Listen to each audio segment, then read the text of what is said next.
Welcome to Grandma's Kitchen. This summer, many of you may have noticed that I've been a little quieter than usual. The reason is simple. I have been writing. For months, I have been pouring my heart into my newest book, Liquid Gold, a postpartum nutrition and recovery guide for new mothers. But as I wrote each chapter, I realized something important. This book isn't just about new mothers. It's about families. It's about how good nutrition begins with one meal, one kitchen, one generation teaching the next. That realization led me to something even bigger: Grandma's Kitchen. For years, I've asked myself a simple question. Why are we constantly chasing the newest food trend when generations before us were nourishing their families with simple, wholesome ingredients? Long before social media, fad diets, and expensive supplements, our grandparents were feeding their families with beans, lentils, homemade soups, bone broth, vegetables, herbs, and whole grains.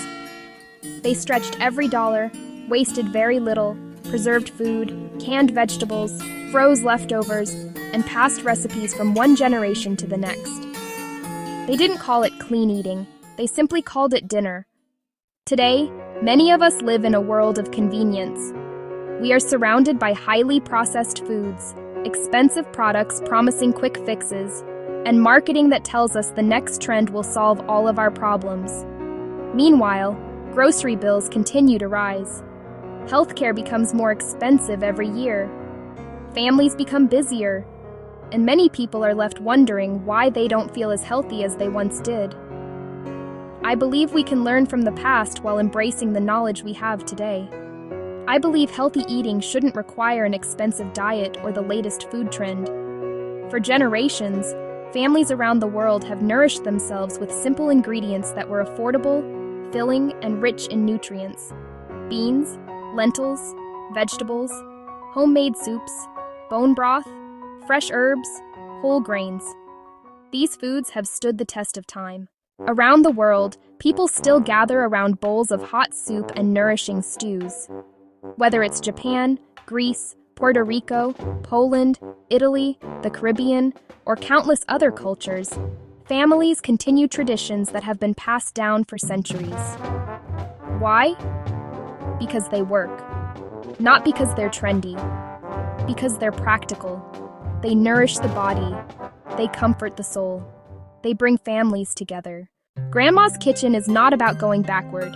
It's about taking the best lessons from generations before us and combining them with today's knowledge to build healthier families for tomorrow.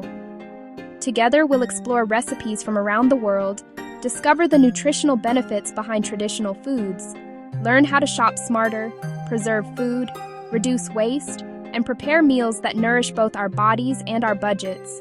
We'll talk about soups, stews, bone broth, herbs, vegetables, family traditions, and practical kitchen wisdom. We'll learn from different cultures because every culture has something valuable to teach us. Every recipe has a story. Every ingredient has a purpose. Every family has wisdom worth sharing. This isn't just about food. It's about health. It's about education. It's about preserving traditions. It's about spending our money wisely. It's about helping the next generation grow stronger than the last. Most of all, it's about remembering that the greatest lessons are often the simplest. You can't kick classic to the curb. Thank you for joining me on this journey. I hope Grandma's Kitchen becomes a place where we can learn from one another, celebrate cultures from around the world, and continue passing wisdom from one generation to the next. Because the circle continues to teach and grow, just like life does. Learn, teach, experience. Live life to the fullest, one step at a time.